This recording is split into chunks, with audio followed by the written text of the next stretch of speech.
জায়গা সংক্রান্ত বিষয় নিয়ে বড় ভাইয়ের দায়ের আঘাতে রক্তাক্ত ছোট ভাই। জানা যায়, সোমবার সকালে বিশালগড় থানাধীন প্রভুরামপুর এলাকায় জায়গা সংক্রান্ত বিষয়কে কেন্দ্র করে বড় ভাই কামাল হোসেন এবং মফিজ মিয়া ধারালো দা দিয়ে ছোট ভাই দুলাল মিয়াকে এলোপাথারি কোপতে থাকে। এতে রক্তাক্ত হয় ছোট ভাই দুলাল মিয়া। পরবর্তী সময় আক্রান্ত ছোট ভাই বড় ভাই কামাল হোসেন ও মফিজ মিয়ার বিরুদ্ধে বিশালগড় থানায় অভিযোগ দায়ের করেন। সংবাদ মাধ্যমের দ্বারস্থ হয়ে আক্রান্ত ছোট ভাই দুলাল মিয়া বড় ভাইয়ের কঠোর শাস্তির দাবি করেন। ঘটনাটা আমার বাবা থাকতে 25 বছর আগে, আনুমানিক 25 বছর আগে আমার বড় ভাইকে দিয়ে জায়গা বন্টন করে দিয়ে গেছিল।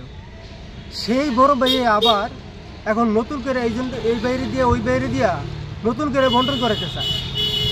কারণ জায়গা বন্টন করে দিতে চাইয়া উনি জায়গা নিছিল ভাগ, কিন্তু সম্পূর্ণ নিছিল না। আবার পরিপূর্ণ ভাগ দেওয়ার জন্য বিভিন্ন ধরনের ফাইতারা করতেছে। অন্য একটা ভাইকে দিয়া আমার বিরুদ্ধে ষড়যন্ত্র করার অন্য কিছু না। আজকে কি হয়েছে ঘটনা? আজকের ঘটনা, আমি যখন ঘরে নেই করতেছি, ঘর তোলাম, উনি আইয়া বাধা দিচ্ছে। মানে কিছু 25 বছর আগে বাবা থাকতে জায়গা বন্টন করে দিয়ে গেছে, এখন কেন তোমরা বাধা দিতে চাও? অথচ তুমি নিজে তো ঘর তুলছো, এমন তুমি রাস্তা ঘুরে নিজে রাস্তার মধ্যে ঘর তুললে রাস্তাও ঘুরাই দিছো, কিন্তু আমার তুমি কোন হিসাবে বাধা দিতে চাও?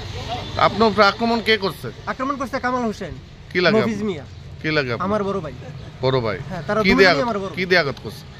দাও দিয়া। হ্যাঁ, কামাল হোসেন করছে দাও দিয়া, আর মফিজ মিয়া করছে লাঠি দিয়ে। কি নাম আপনার? আমার নাম দুলাল মিয়া। কোন জায়গার বাড়ি? প্রভুরামপুর। এখন কই আছে? তো বিশালগড় পিএসএ আছি সুষ্ঠু বিচারের জন্য। কি চান এখন? আমি কেস করাম। এখন কি চান সেটা?